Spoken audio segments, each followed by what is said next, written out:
First tonight, details have emerged of a new US plan which President Trump says he hopes will end the war in Gaza.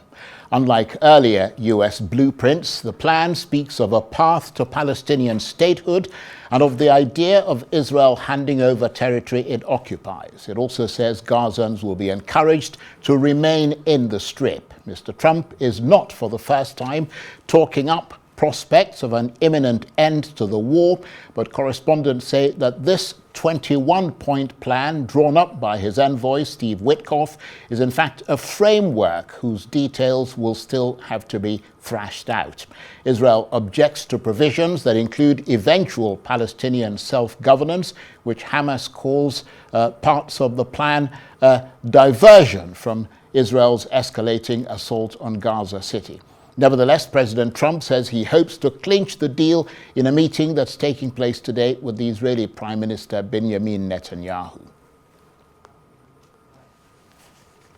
Well, for more on this, I'm joined now on the line from London by the author and international affairs analyst, Dr. Marek Laskiewicz. Great to see you, Dr. Laskiewicz. So what is the plan from what you've been hearing? I understand there are 21 clauses. Tell us about the highlights. The highlights are quite spectacular, actually. It involves Israel recognizing a state of Palestine. It involves Hamas surrendering and giving over all the hostages. It would also involve Israel leaving the occupied areas. And in this context, it has to be said that if it were to succeed, it would be a very spectacular breakthrough. The other points on the whole, they have been seen before, such as the release of prisoners and so on. That is, of course, a part of the previous deals, so that's not so unusual. But getting Netanyahu to agree to a Palestinian state and Hamas to surrender completely, those are tall orders. Indeed, and I'm going to get to that because that's a pretty crucial point there. But would you say that many elements in this new plan are similar to previous plans that have been crafted by various stakeholders? Oh, yes. The idea of a Palestinian state has been mooted for years, if not decades. So there's nothing new about that. The notion that Hamas must surrender entirely has also been mooted now for months on end. The problem is that Hamas doesn't want to surrender, and Prime Minister Benjamin Netanyahu does not want a Palestinian state. And those are only two of the actors in this, because there's, of course, his right-wing allies. And so, therefore, these points are not new. What is new is President Donald Trump claims or asserts that he's close to agreement on this. That is new. Indeed, and we've read in the Israeli media what appears to be the most interesting element of this new plan. I think you mentioned it, which is a concept about the eventual potential creation of a Palestinian state. Now, this is interesting because up till now, there's been a real aversion in both the Trump and the Netanyahu governments to the concept of a two-state solution. So the fact that it is in there, what appears to be a pathway to eventually getting to a Palestinian state, hazy though it may be, is noteworthy, isn't it? Because it acknowledges the aspirations of the Palestinians. Quite right. But this has been on the cards in the sense of being mooted now for years. What is new, as you pointed out correctly, is that President Donald Trump actually thinks that he can present this and Prime Minister Benjamin Netanyahu will agree. That's the new point. On top of everything else, President Donald Trump has made another U-turn, which is noteworthy. No ethnic cleansing. The Palestinians can stay in Palestine. Well, it's very hard to keep on top of where President Donald Trump is actually at any given moment. He's made an about turn concerning Russia just recently, and now has made an about turn concerning Israel. Presumably, he means what he says, in which case President Netanyahu, if he does not agree, will have problems.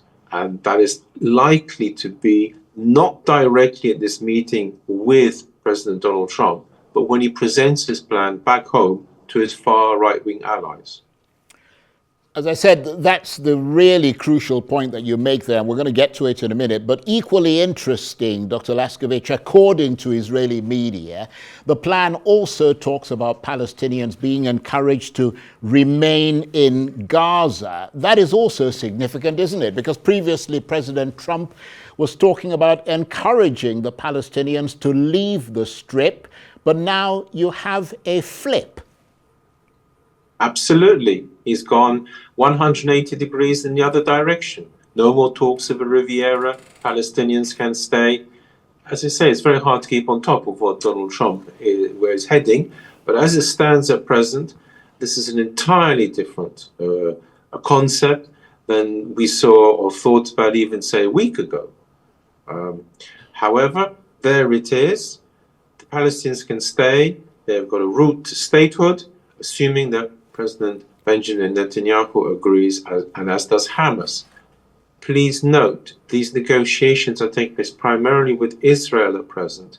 Hamas has yet to formally even see what is being agreed. And I suppose this draws attention to the influence of the Arab states in this plan, because I understand they're the ones the Trump administration is hoping will rebuild Gaza. Yeah, he's actually hoping for more than that. He's hoping that they will force Hamas's hand to accepting such a plan. He's hoping, as you state, that they will rebuild Gaza. And he's hoping, in effect, that they will keep Gaza on the straight and narrow and stop them from lashing out at Israel. To this end, President Benjamin Netanyahu has, by phone, apologized for his attack on Qatar. And therefore, it's quite clear that the Arab nations are absolutely crucial to President Donald Trump's plan. And from what I understand, there is also in Clause 9 of that plan talk of a transitional government after the war and some role for an international presence in that. Apparently, Tony Blair, the former British Prime Minister, had something to do with the crafting of that particular clause, which is a transitional government that will be administering Gaza for an unclear amount of time before it can be handed over to a Palestinian authority. I mean, I think the key point here is that it is still going to be Palestinian-led, even though they're calling it technocratic at this point, whatever that means. Yeah, that is a far more difficult. Now we're talking about concrete details. There are no fewer than 4 problems. The PLA, what role does it play? Is it excluded or included? Because Israel isn't fond of the PLA either. Number 2, who are these Palestinians who are going to take charge of Gaza? It should be borne in mind that Hamas, when it was in charge of Gaza prior to the hostage taking, ran what might be described as a totalitarian system in which everybody was roped in to Hamas, which is why when one hears that someone was in Hamas, it doesn't mean to say that he's immediately some sort of guerrilla fighter. Actually, people who worked in hospitals and so on were also roped in, rather like a communist state, if you like, or a fascist state. And in this sense, it's going to be very hard to find technocrats who aren't in some way linked to either Hamas. And that's going to be a problem. Number 3, what does it mean that they're going to run it for a period of time? As you rightly pointed out, some sort of dates are presumably needed. And number 4, what role does America?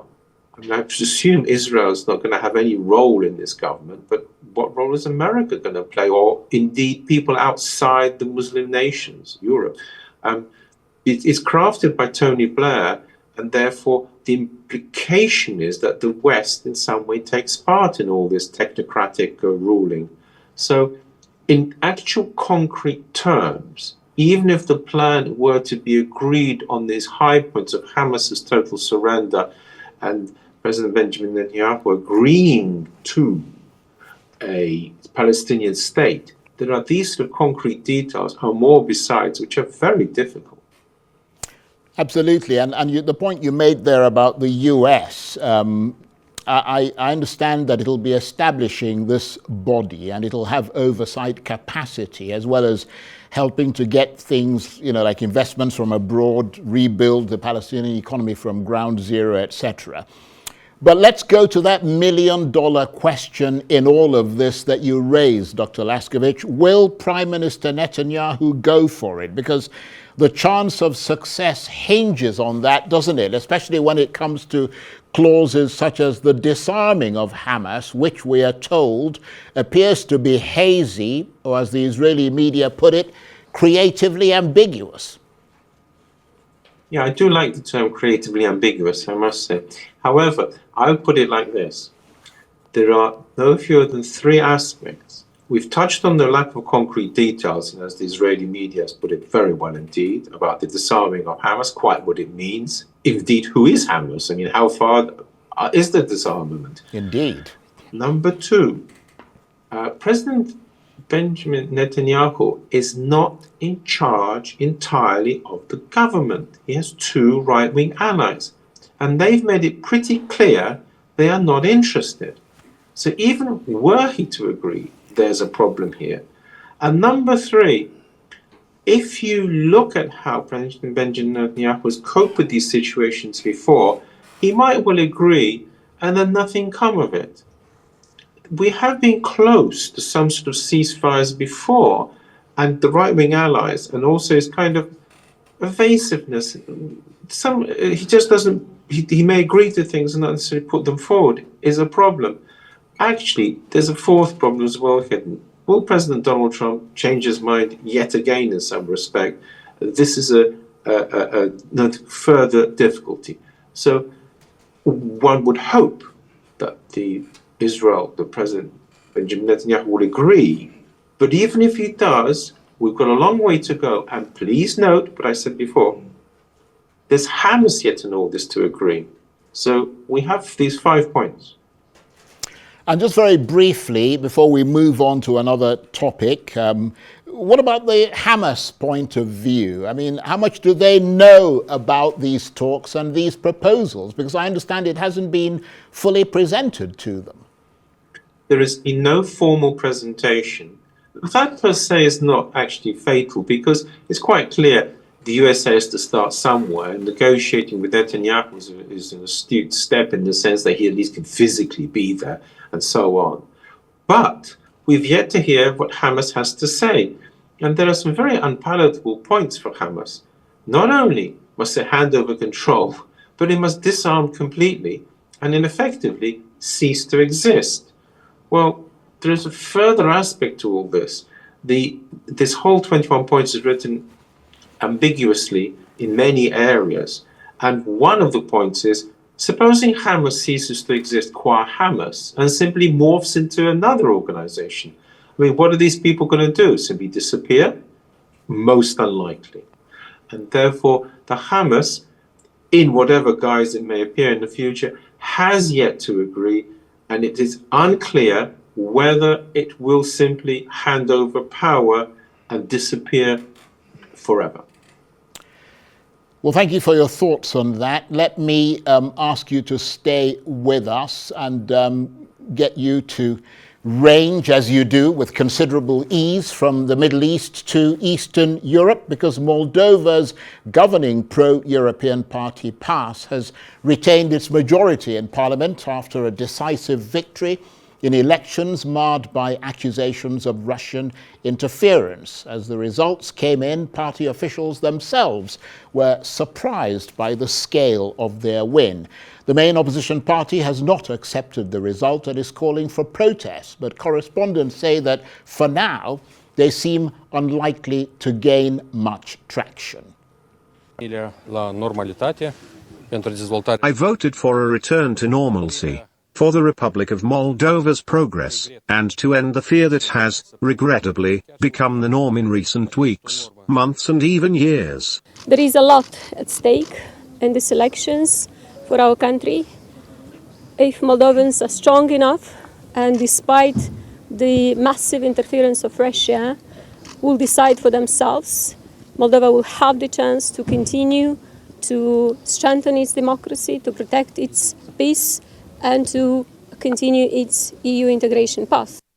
That's the president of Moldova there. I think she was speaking before that result actually came out. Moldovans, of course, have been reacting to that election result, hailing the victory of the pro-EU ruling party. The country, which borders Ukraine, has long been divided over whether to move closer to Brussels or maintain Soviet-era relations with Moscow. They hope that with the help of the current Moldovan government, Moldova will join the European Union. It's very nice to wake up in a Moldova which chose the right path, peace, development and stability. We breathed a sigh of relief. After a long campaign in Romania, and here, which was more complicated than ever, we can finally breathe freely, and I believe that with the help of the current Moldovan government, Moldova will join the European Union with full rights. Why aren't EU rules respected over here? No one allows such bad things to happen in the EU, but here it was allowed. And that same Europe keeps silent and accuses Russia of meddling. Prove this meddling. And the author and international affairs analyst, Dr. Marek Laskiewicz, is still with me on the line from London. Thank you ever so much for staying with us. So a far bigger margin of victory for the governing party in Moldova than was being predicted. What do you make of the result? Well, there are 3 points to note. Yes, it is a substantial victory and puts Moldova on the path for EU membership.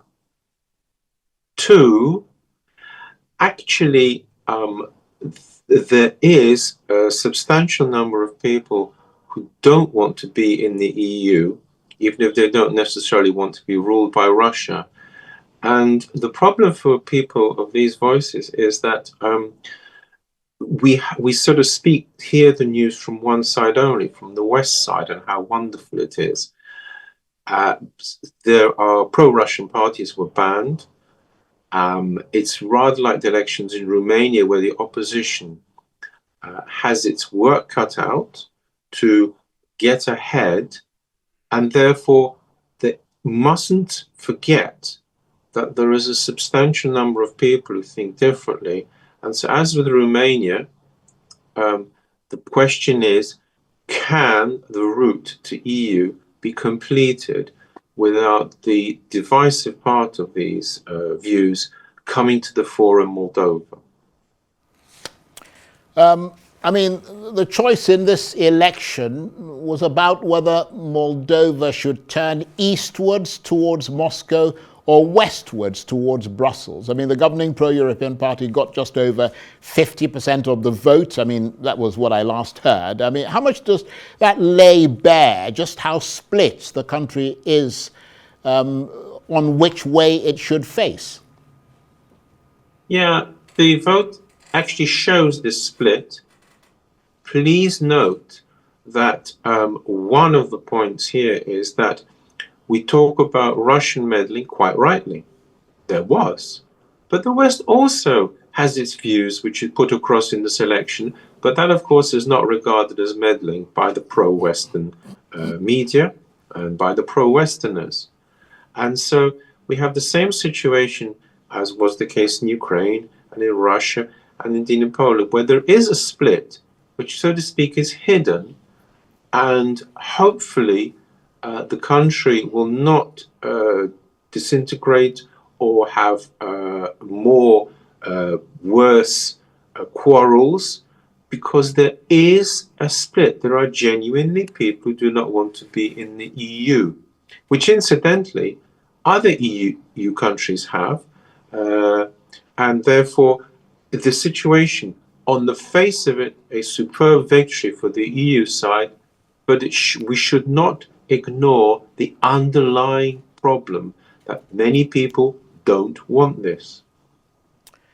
Dr. Laskiewicz, I want to thank you very much indeed for giving us your time and your assessment. The author and international affairs analyst, Dr. Marek Laskiewicz, talking to me on the line.